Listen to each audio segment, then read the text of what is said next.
नमस्कार, मैं हूं निकिता और आप देख रहे हैं सत्यहिंदी.com। चलिए एक नजर डालते हैं अब तक की सुर्खियों पर। कोविड-19 जैसी महामारी के बाद अब चीन से बच्चों में इन्फ्लुएंजा जैसी बीमारी फैलने की खबर सामने आई है, जिसे लेकर विश्व स्वास्थ्य संगठन ने चीन से इसके बारे में अधिक जानकारी मांगी है। मीडिया रिपोर्ट्स के मुताबिक यहाँ के स्कूलों में रहस्यमय निमोनिया का प्रकोप बढ़ रहा है और यह चिंताजनक स्थिति कोरोना वायरस महामारी के शुरुआती दिनों की याद दिलाने जैसी बताई जा रही है। स्थानीय मीडिया रिपोर्ट्स के मुताबिक रहस्यमय निमोनिया के प्रकोप की वजह से ज्यादातर स्कूल बंद हैं। 500 मील उत्तर पूर्व में बीजिंग और लियाओनिंग के अस्पतालों में बीमार बच्चे भर्ती हो रहे हैं। मीडिया रिपोर्ट्स के अनुसार रहस्यमय निमोनिया से प्रभावित बच्चों के फेफड़ों में सूजन और तेज बुखार समेत असामान्य लक्षण दिखाई देते हैं।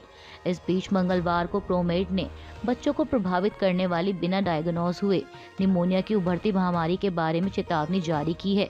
बता दें कि ProMED open access surveillance platform है जो दुनिया भर में इंसानों और जानवरों की बीमारी के प्रकोप पर नजर रखती है। इससे पहले साल 2019 के दिसंबर महीने में प्रोमेड ने कोरोना वायरस को लेकर अलर्ट जारी करते हुए शुरुआती चेतावनी जारी की थी। वहीं चीन में बच्चों में फैल रहे रहस्यमय निमोनिया को लेकर कहा जा रहा है कि ये बिल्कुल स्पष्ट नहीं है कि यह प्रकोप कब शुरू हुआ, क्योंकि इतने सारे बच्चों का इतनी जल्दी प्रभावित होना सामान्य बात नहीं है। रिपोर्ट में कहा गया है कि यह अनुमान लगाना जल्दबाजी होगी कि क्या यह एक महामारी हो सकती है, लेकिन हमें अभी से सावधानी बरतनी चाहिए।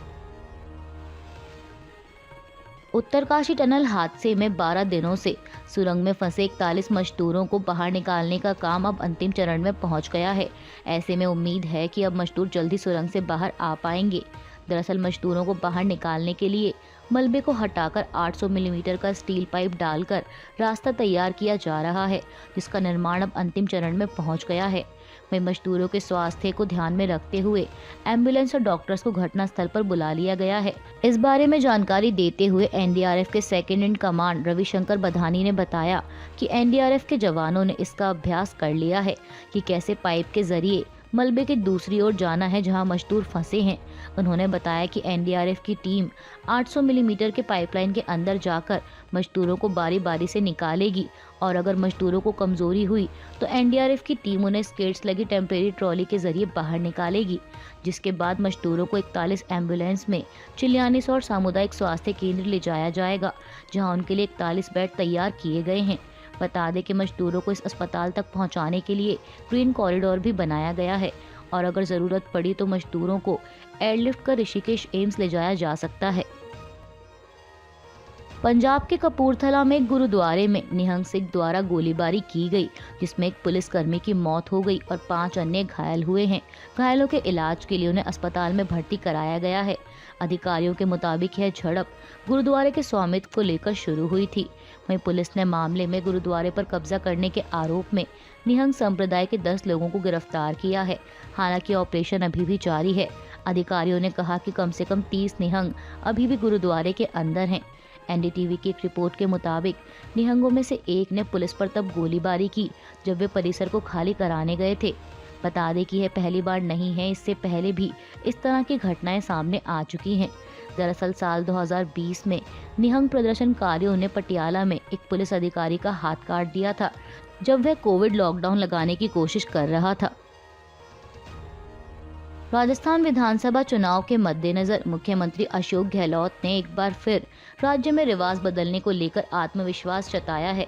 अमर उजाला को दिए एक इंटरव्यू के दौरान जब उनसे पूछा गया कि आप रिवाज बदलने को लेकर कितने आश्वस्त हैं, इस पर उन्होंने कहा कि केरल में अगर 70 साल बाद रिवाज बदल सकता है तो राजस्थान में तो 30 साल ही हुए हैं। वहाँ सिर्फ इसलिए रिवाज बदल गया और कम्युनिस्ट पार्टी सत्ता में वापस आ गई क्योंकि वहाँ सरकार ने कोरोना में अच्छा काम किया। ऐसे में हमने तो कोरोना में भी अच्छा काम किया और इसके साथ हमने बाकी काम भी किए हैं। अच्छे से अच्छे कानून और योजनाएं बनाई, लोगों को गारंटियां दी। सीएम गहलोत ने कहा कि यह बात लोगों की जुबान पर आ गई, धरातल पर उतर गई है और हम पूरी उम्मीद किए बैठे हैं कि केरल में रिवाज बदल गया है तो यहाँ पर क्यों नहीं बदलेगा। राजस्थान की जनता कम समझदार नहीं है। उन्होंने कहा कि जब मैं 1998 में मुख्यमंत्री बना था तब 156 सीटें आई थी। इस बार के माहौल के अनुरूप तो हम 156 सीटों की तरफ बढ़ते जा रहे हैं। देखते हैं कि कितनी सीटें आती हैं। राजस्थान के मुख्यमंत्री अशोक गहलोत से इंटरव्यू के दौरान ईडी की कार्रवाई को लेकर किए गए सवाल पर उन्होंने कहा कि ईडी की गतिविधियां इन्हें ले डूबेंगी। 2 महीने से ये लोग आ रहे हैं और जो भी केंद्रीय मंत्री या उनके सारे नेता आ रहे हैं वो खाली भड़काने वाले भाषण देते हैं, लेकिन हमारी सरकार ने जो कानून पारित किए, योजनाएं लाए, गारंटियां दी, उस पर ये लोग चर्चा नहीं करते। इनकी हिम्मत है तो मैं चुनौती देता हूँ कि उस पर चर्चा करो। यह बताओ कि उसमें क्या कमी है, क्या खामी है। खाली घोषणाएं की हैं या फिर धरातल पर भी सामने आई हैं। मुख्यमंत्री ने कहा कि लेकिन यह लोग इस पर कोई चर्चा नहीं करेंगे। वहीं कांग्रेस नेता राहुल गांधी के पीएम मोदी के खिलाफ इस्तेमाल किए गए पनौती शब्द पर भी गहलोत ने प्रतिक्रिया देते हुए कहा कि यह भी देखिए कि मोदी जी क्या बोलते हैं, राहुल जी तो उनके बारे में कुछ नहीं बोलते। सीएम गहलोत ने कहा कि प्रधानमंत्री की भाषा उनके पद की गरिमा के अनुकूल नहीं है। कांग्रेस नेता राहुल गांधी द्वारा प्रधानमंत्री मोदी के खिलाफ की गई टिप्पणी को लेकर बीजेपी लगातार उन पर हमलावर है। इसी क्रम में अब असम के मुख्यमंत्री हेमंत बिस्वा शर्मा ने भी इंदिरा गांधी का जिक्र करते हुए कांग्रेस पर निशाना साधा है। दरअसल कांग्रेस नेता राहुल गांधी ने राजस्थान में एक चुनावी रैली को संबोधित करते हुए कहा था कि पीएम का मतलब पनौती मोदी है। उन्होंने कहा था कि Bharat Australia cricket world cup के फाइनल के दौरान अहमदाबाद स्टेडियम में पीएम मोदी की उपस्थिति देश की टीम के लिए दुर्भाग्य लेकर आई और वह मैच हार गई। वहीं अब असम सीएम ने कांग्रेस पर पलटवार करते हुए कहा कि भारत ये मैच इसलिए हारा क्योंकि उस दिन इंदिरा गांधी का जन्मदिन था। उन्होंने कहा कि उस दिन भारत बनाम ऑस्ट्रेलिया वर्ल्ड कप मैच हुआ। इससे पहले हम हर मैच जीत रहे थे लेकिन फाइनल में हार गए। उसके बाद मैंने आकर देखा कि वह दिन क्या था, हम क्यों हार गए। सीएम शर्मा ने कहा कि हम हिंदू हैं और मैं दिन के अनुसार चलता हूं। मैंने देखा कि वर्ल्ड कप का फाइनल ऐसे दिन खेला गया जब इंदिरा गांधी की जयंती भी थी। असम सीएम ने आगे बीसीसीआई से अनुरोध करते हुए कहा कि उसे भविष्य में सुनिश्चित करना चाहिए कि फाइनल मैच ऐसे किसी दिन आयोजित ना किया जाए जिस दिन नेहरू गांधी परिवार के किसी सदस्य का जन्मदिन हो। बता दें कि मामले को लेकर बीजेपी ने राहुल गांधी के खिलाफ चुनाव आयोग में शिकायत भी दर्ज की है। कांग्रेस नेता राहुल गांधी के पनौती वाले बयान पर जारी विवाद के बीच कांग्रेस ने भी बीजेपी और मीडिया को आड़े हाथों लिया है। राहुल गांधी पर लगातार हमला बोल रही बीजेपी और उसका प्रचार कर रहे मीडिया का कटाक्ष करते हुए कांग्रेस के वरिष्ठ नेता पवन खेड़ा ने कहा कि आज मीडिया के हमारे मित्र बहुत भावुक हो रहे हैं। हमें भाषा की मर्यादा पर सलाह दी जा रही है। उन्होंने कहा कि अरे तब ये ज्ञानचंद कहाँ थे जब बीजेपी नेता राहु काल, पप्पू, मूर्खों के सरदार जैसे शब्द बोल रहे थे। कांग्रेस नेता ने कहा कि एक ट्वीट दिखाइए जहां भाषा की मर्यादा का ज्ञान बीजेपी को बांटा हो। खालिस्तानी आतंकी हरदीप सिंह निज्जर की हत्या के मामले में भारत और कनाडा में जारी तनाव के बीच भारत ने कनाडाई लोगों के लिए 2 महीने की रोक के बाद ई वीजा सर्विस फिर से शुरू कर दी है। इस पर विदेश मंत्री एस जयशंकर ने कल बुधवार को कहा कि ई वीजा सेवाओं को फिर से शुरू करना एक तार्किक परिणाम था क्योंकि स्थिति में अपेक्षाकृत सुधार हुआ है और भारत धीरे धीरे वीजा सेवाओं को फिर से शुरू कर रहा है।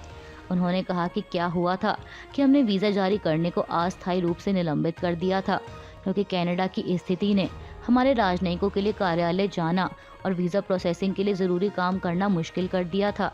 क्योंकि वहाँ स्थिति अधिक सुरक्षित या अपेक्षाकृत बेहतर हो गई है तो ऐसे में हमने वीजा सेवाओं को फिर से शुरू करना संभव पाया। बता दें कि दोनों देशों के मध्य राजनयिक विवाद के बीच 21 सितंबर को वीजा सेवाएं निलंबित कर दी गई थीं। दरअसल तनाव तब पैदा हुआ जब कनाडा ने खालिस्तानी आतंकी निज्जर की हत्या के मामले में भारतीय एजेंट्स के शामिल होने का आरोप लगाया था। वहीं भारत ने इन आरोपों को खारिज करते हुए कनाडा के दावों के समर्थन में उससे सबूत पेश करने की मांग की थी। जम्मू कश्मीर में सेना की स्पेशल फोर्स और पुलिस द्वारा चलाए जा रहे सर्च ऑपरेशन का आज दूसरा दिन है। बता दें कि सुरक्षा बलों और आतंकियों के बीच हुई मुठभेड़ में एनकाउंटर के दौरान सेना के 2 कैप्टन और 2 जवान शहीद हो गए। वहीं सेना की जवाबी कार्रवाई में एक आतंकी के घायल होने की खबर है। मीडिया रिपोर्ट्स के मुताबिक राजौरी इलाके में आतंकियों की सूचना मिलने के बाद सेना की स्पेशल फोर्स और पुलिस यहां तलाशी अभियान चला रहे हैं। ऐसे में इलाके की घेराबंदी पहले ही की जा चुकी है। बता दें कि जम्मू कश्मीर में पीर पंजाल के जंगल पिछले कुछ वर्षों में कई मुठभेड़ों के बाद सुरक्षा बलों के लिए एक चुनौती बने हुए हैं क्योंकि आतंकवादी इन घने जंगलों का इस्तेमाल छुपने के लिए करते हैं। अभी के लिए बस इतना ही। बाकी की खबरों के लिए बने रहिए सत्यहिंदी.com के साथ।